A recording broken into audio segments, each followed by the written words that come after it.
Hello, Internet, and welcome to episode 60 of the Deep Fried Neurons podcast. 10 hell of episodes to get through. I'm not even kidding. I have struggled. I have struggled quite a lot to get through these. Usually, making a podcast episode wasn't much for me, but now it's getting more and more difficult with the extremely stringent schedule. I'm kind of proud and kind of ashamed of this episode, not gonna lie. I'm very proud because Sairaj sir is the perfect guest for this podcast. Um, I found him very knowledgeable back when I was a student, and I'm glad he's here. The bad part is that there was a construction situation right where we were recording, and that might have bled into the recording. I'm sorry, I really am. I don't want to do this to you. I really don't, but until I don't get a studio, this is how things are. So I humbly apologize if you're annoyed at that. But the good thing is it stopped about a quarter into the recording, so most of the recording is completely fine. Some of it you can still understand. It's just annoying to have that background noise, and I understand the fault is mine. That's that, and I'll not make you wait any longer, so I'm just gonna cue the fucking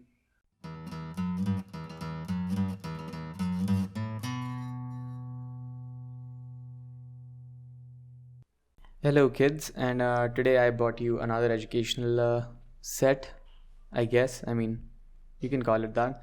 Well, the point is I have my psychology professor with me who's going to help us understand today's topic, which should be in the title. I'm not going to repeat it because people get annoyed and call me out in the comments. Sairaj sir, would you like to introduce yourself? Yeah, hello everyone. My name is Dr. Sairaj Patki.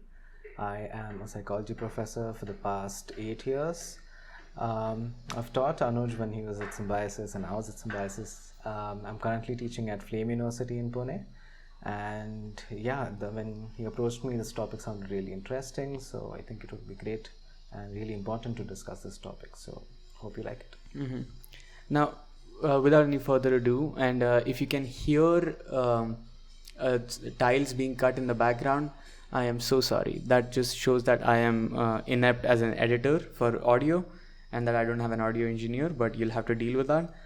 But besides that, jumping into the questions, the first question, of course, is just introductory. Like, I know the answer is pretty obvious, but to what extent does upbringing of an individual shape their worldview and behavior is like what I wanted to start with. So right.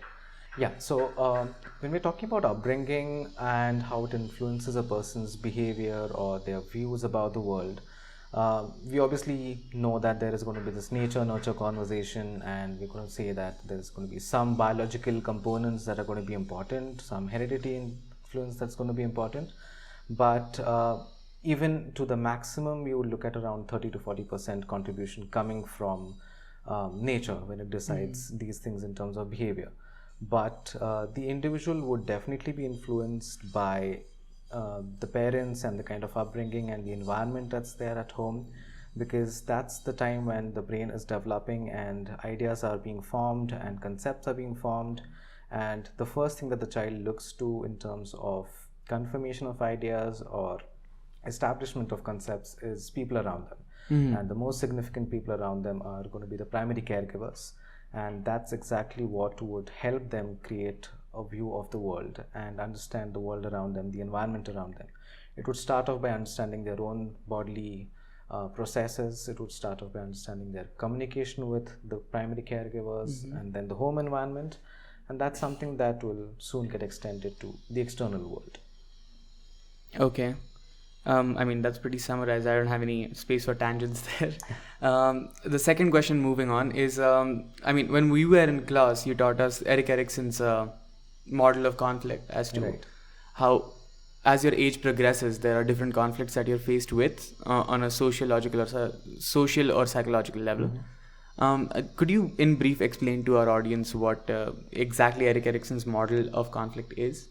Okay, so Erik Erikson built his model based upon the Freudian thought, but he looked as lifespan development as a continuous process, something that's dynamic, and he viewed human development as a process wherein throughout lifespan we are exposed to different challenges and at each developmental stage this challenge would be different, and the way you face this challenge would determine how well prepared you are for the challenge that comes up next in life. So he looked at challenges like a chronological follow-up of things that happens in life.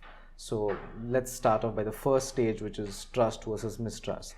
So when the person is interacting, when the child is interacting with the environment and the primary caregivers, they start understanding the difference between strangers and parents, caregivers and strangers, people who are friendly, people who are not so friendly. And that's when the idea of building trust versus mistrust would come into the picture, wherein the child understands these two concepts based upon what are favorable conditions for socialization. And if there is some form of let's say limitation in these, and there's a lot of mistrust that's built because interactions weren't really healthy, the next phase wherein the child is then interacting with a broader social perspective and group of people, including relatives, and then it could be people at or kids at the pre-primary school or play school. That's when this problem could get extended there, wherein they are not well equipped. The way Erikson looked at this is that you do not get disabled entirely, or you're not having issues directly because you could not fulfill those challenges at one stage. But he looked at it in a sense wherein it's equipping you with the tools to deal with the stages that will come later up in life. So the better you deal with each stage, the better equipped you are to deal with the challenges of the next phase. So I always look at it as a metaphor of something like a video game. You have levels wherein at each level there's going to be a new challenge, and if you get certain tools, certain weapons, certain points at one particular level, it just helps you deal with the next level much more easier. So that's how he looked at lifespan development extending until old age and then death, wherein you're trying to look back at your life and see how well you contributed at each of these stages, and your ego gets integrated as one whole, as against if you feel unsatisfied about things that you could not do, things that you wished you could have done, but there's no time left now. So that's how we looked at these phases in terms of the entire span. I just like to clear to my audience that video game analogy was unprompted. Just in case you're suspicious. The second one is that especially when it comes to the trust versus mistrust conflict, from there I sort of attach it to this concept of credibility. Like as an individual, you learn to attach credibility to people, right? And that's your first sort of conflict. Now here, as you progress, of course this conflict stays elemental, but the way I understand like internet culture and young people culture as it exists now, one of the biggest interventions there ends up being the internet. Because before it, there was not so much access to information that was unregulated, and your parents could keep a very tight tap on like what you interact with, at least within the house. Right. Now, if the child is in front of the computer and not outside, you have even more to worry about as to what they're experiencing on that screen. So I wanted to understand that in light of what we just discussed, and internet being a sort of like the third parent in some places, how does that change parenting roles, and like what unforeseen problems have we come across in the last, say, decade? Okay, so let's first look at what parents contribute in terms of upbringing. So one way to look at it is that the cognitive support that they provide to the child that's growing. The second would be the affective support that they provide to the child. So this is beyond the physical infrastructure that's provided, basic survival tools that are provided. So from a cognitive perspective, the parents would be responding to the curiosity of the child, the questions that the child comes up with. Why is this way? Why does this fall? Why does this look this way? Why do I call this red? Why is a dog a dog? Why is a cat not a dog? And so on. So you can extend these questions to the cognitive development and concept formation in the child. And parents would provide that sort of platform wherein these questions are answered. But when I say answered, they are not just answered at a factual level. I mean, some parents may not be well equipped to give the exact facts or the exact data. But we are looking at the process of asking questions and trying to search for answers. And not all answers are data. Sometimes the answers could be further questions. Sometimes the answer could not be exactly black or white. It could be gray areas that need to be discussed further. So the whole process of interacting with parents in terms of curiosity and getting to know your answers was about understanding the world in a better way and having that space to take that conversation much further in much diverse areas. So parents would probably talk about not just the data or the answer, but they would talk about how that answer is relevant in that particular setup. What happens with the internet is that when you search for a particular question and you are looking for an answer, you'll get that answer directly. But it also depends upon the way you've asked the question. So if it's a leading question, you'll obviously get an answer that supports that kind of data because it works on an algorithm which is tracking the kind of words, the keywords you've typed in, and you'll get that answer based upon that data that you're looking for. And the internet would be filled with data that either gives you a more appropriate version of that answer or less appropriate version of that answer, depending upon how you're searching. And if you believe that data to be pure facts without scope for further interaction with a human being who probably has dealt with such data earlier, what's going to happen is you're going to believe that as a final fact and then build upon your foundation of thoughts based upon that data that you've received. The second aspect, as I said, that parents provide effective tools to the child. So even in this whole curiosity process, when a child asks a question that probably is inappropriate at that stage from the social perspective or from the parenting perspective, parents would have a way of dealing with the emotions that come with the question. So questions are not just questions. The way the answer is dealt with or the way the information is obtained, they always come with some emotional attachment to it. So let's say it's a child playing a chess game and the computer wins as against an AI based computer playing with another computer. So when the child loses the game, the child is looking at this whole phenomenon in a much different way than when an AI based software loses the game. The software will just go on changing its algorithms to incorporate those mistakes that took place in the early game and do better. But there is no feeling of guilt, jealousy, sorrow, anger that would come up as far as the AI chatbot is concerned. But that would happen with the child. So when parents are present there to answer these questions or to discuss these topics, they're dealing with not just the data or the information, but also the emotions attached to that data. And that's where the internet, at least as of now, is going to be entirely incompetent in dealing with the emotional component of the answers and the information. So the problems that would emerge from this is, one, you're looking at information as factual data and not as data that comes with some emotional baggage. And that's really crucial when we're talking about humans interacting with information. The second issue would be that you're not really sure as to whether this data is authentic or how do I deal with this data. You have a lot of information. The brain is processing a lot of information because it's available to you. But are you in that capacity to make sense and make connections between these different dots and come up with a wholesome theory? That's something that could be problematic when you're basing your data entirely upon the internet without any human intervention. Okay. I mean, building up on that and bringing up a tangent that I have to be honest with you, how I came up with this question is exactly a meme. And I want to show you the meme. So for people who are just hearing this, the meme says, it's a Doge meme that says, oh boy, I sure do love having internet access as a child in the early 2000s. I hope I don't get irreversible psychological damage in my developmental years. Okay. Yeah. And I mean, that's where this sort of, the idea of this podcast itself stemmed from. Right. And as somebody who deals a lot in internet culture and like memes and all of this, I sort of was wondering, like, to what extent is there a possibility of damage being permanent to a person. I mean, of course, you hang out on the wrong message board, we can all assume what could happen. But in your opinion, what do you think this permanent shift in behavior could be?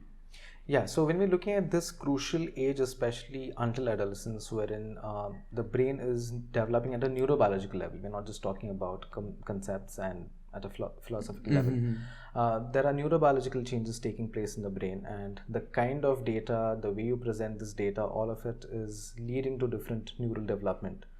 So if a particular kind of information without its repercussions is discussed, and that's what is influencing the child's brain constantly, definitely it's going to impact the brain and its development in one particular way, which may not always be an adaptive way of dealing with the environment.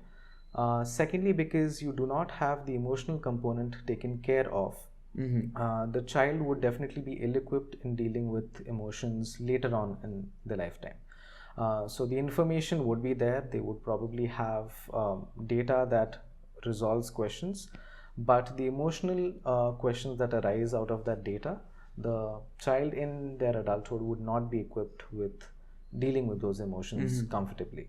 And that's a very crucial aspect when socialization comes into the picture, when workplaces come into the picture, because you know how to do your work probably, but you don't know how to work with people who also know their own work. But when it comes to integrating information, when it comes to discussing information, there is no scope for that as much as it would if you had that emotional tools equipped with you. Okay.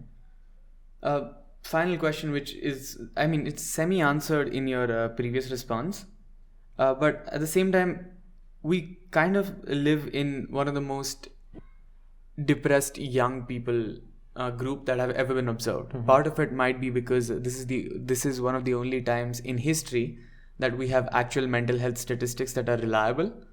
But India, it is said, at least by some of the left-leaning media sources, I don't remember the studies that they cited, that 1 in 6 of Indian working adults are going through a mood disorder. More particularly, depression is the common one. Right. And anxiety, of course, is an additional one. So, do you see internet culture or internet as a tool being consequential or even remotely relevant to this statistic being so prevalent now? It could definitely be one of the contributing factors, and I'll again link it to the way we deal with information and events around us. So if you look at human beings as purely a processing unit, as against somebody who has emotions, then the amount of data is not going to bother you. But because of the emotions attached with every data that we interact with, the environment that we interact with, it becomes crucial how this overload of information, I would say, is going to affect it. So let's say a child is crying, is throwing a tantrum at home. Let's say a decade ago, the way the family would deal with this is the family would interact with the child, try to understand whether there's any physical injury or what exactly the child wants. Most parents these days, unfortunately, what they would do is probably they would just give the cell phone to the child, wherein the child now plays some video game on the phone or looks for some YouTube videos of some popular song that the child likes, and that pacifies the child. So what you're doing is you're providing the child immediate gratification the moment there's a tantrum thrown, and you're not allowing the child to self-soothe, which is a very important tool that the child needs to understand and develop as a skill that would help them later on in adulthood. Because when the parents are not around, when this kind of pampering is not possible, the child would have to learn to wait. They would have to learn to wait in queues. They would have to learn to wait for poor Wi-Fi connection. They would have to wait for people to respond, and people may not respond on time. They would have to wait for or even accept rejection in some cases. Now, when you are continuously providing the child with that gratification immediately as a child, the child is not equipped to deal with any delay of gratification. And the same thing happens with the amount of information available on the internet. If, 20 years ago, if I needed some information, I would probably ask parents, ask friends, ask teachers, go to the library, read up, and that process would take time. And I was willing to spend that much time. I was willing to wait for that information to be obtained. But now I have all of it at the click of a button, and that makes me impatient when this information is not available. And because I'm impatient, I cannot deal with those emotions that come with these impatience. And I want an immediate answer. I want an answer that I think is most appropriate, or that data tells me is most appropriate. And when this answer is not easily available, when there's any delay, be it from a tool or from a person, then that's where it leads to frustration. And then that frustration could be connected to a series of frustrations, which could then lead to depression. And similarly with anxiety, I mean, if I don't get information on time, I become restless physiologically, and that gets connected to my anxiety of having lack of data. I feel anxious because I don't have data. And the moment there is this data available, I am gratified again.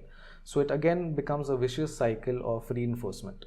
You provide the data, immediately you reinforce the brain into thinking that whenever you need data, whenever you need an information or any emotional support, it will be immediately available to you. The internet will gratify you. And the more we try to reinforce this with faster networks, with more data available, with more sources of information and emotional support available, the more the brain is going to be dependent upon quick gratification. And this is exactly what would happen in adulthood. I mean, you are expecting the same thing that the internet gives from people who are biologically not equipped enough to function as quick or to give you that kind of gratification, which again may be inappropriate in most cases. We're not just talking about speed, but even about how appropriate this gratification is. So if you're trained into being easily gratified, you can't self-soothe, you can't wait, you can't deal with your restlessness, obviously this may lead to issues like depression and anxiety later on in life. I mean, this is a tangential question. This is all I had, like, so far what we discussed is what I had prepared for the pod. But I mean, I ask another one, if that's fine with you? Sure, definitely. Yeah. So recently, YouTube has had a complete turn of approach when it comes to children. So now in the last 10 years, the number of kids watching YouTube has phenomenally risen, and the platform is quite literally dictated by children as to who's popular and who's not. As somebody who was one of the kids who early on started looking at YouTube as a source of entertainment, I've seen this platform grow from a place of playful gaming to straight up pest to power marketing. I've seen the entire spectrum on this platform. And what's happened is that for a very long time, till 2019, it was the goal of the company to sort of make the entire platform child-proof. That's why YouTube Kids was formed, for people under the age of 13.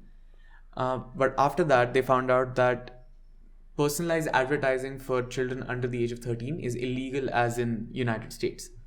So now they've done a complete flip over. YouTube has been fined $1.7 million, and they're making the child catering content disappear from the platform completely. So it seems that when it comes to the global conversation about, or global steps about protecting children on the internet, there's no middle ground. There's either all children content or no children content. And when it comes to regulation of the internet time at home, is there a balanced approach that you can provide, or any insight you have on the topic? So I think if you're talking about again parenting and how this would be involved, or even with friends or with tutors, because the whole structure of even education is going to change. I mean, 10 years down the line, probably we may not have classroom sessions as frequently the way we have today. We already have Udemy and edX and all these courses wherein you could learn something that you really wish to learn from professors across the globe without actually having to travel there. So definitely the mode of transfer of information, obtaining knowledge, obtaining wisdom is also changing over a period of time. But what is going to be crucial here is that we do not rely entirely upon just the delivery of information, and we still retain that human aspect of interactions. So even if it's parents showing the child the YouTube video, it could be a nursery rhyme. As for the infant, it could be something like a Lego block, how to assemble one with somebody much older. But if the parents stay with the child in that process of watching that video, discuss what happened in the video, and work with the child upon those DIY projects, that's something that would still maintain that bond, that kind of emotional attachment and human touch to the entire process, wherein the medium of information obtaining is changed, but the process of parenting hasn't. But I can recall something that happened recently. So we had been to Subway and we were waiting in the queue. And at one table, there was this family, the father, the mother, the elder daughter, and the small daughter. All four of them. It was a scene from a typical comic scene that, comic strip that you would see, that all four of them were really on their phones. There was no interaction whatsoever between them. Each one of them was busy with their own phones and social media or whatever. And the youngest daughter, who could be around, say around 3.5 years old, she was playing some game on her phone. At 3.5, she 3.5, she had her own phone. So she was playing on her phone, and she cleared some level, or she won some points, and there was some cheering happening within the phone. After that, she looked up from the phone. That was probably the only time anybody on that table looked up from their phones. She looked up from the phone and she tried to gain that sense of appreciation, which was obviously not available because the other three heads were into the phones. So then she started looking at the people in the queue, and when some people in the queue smiled back at her, that was her way of getting that acknowledgement that, okay, I cleared a level in this game, and yay, I mean, this is great, and thank you for acknowledging it. But the family wasn't mentally present there in that acknowledgement process. So again, I mean, we're talking about tools changing, but the way these tools are used, if the parents could somehow be involved even in this minor moment, wherein possibly that's the only Saturday when the families come together, that would have really been useful for the kid. Now the kid is looking for strangers for acknowledgement.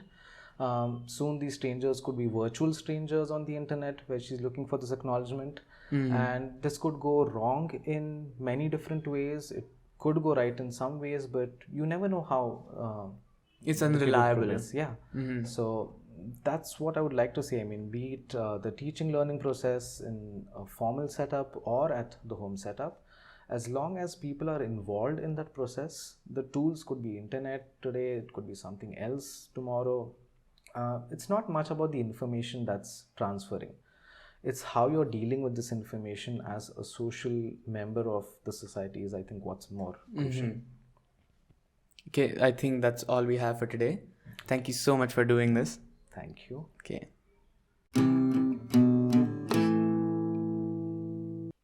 Okay, people, that's all I have for you this week. And well, like, share, subscribe.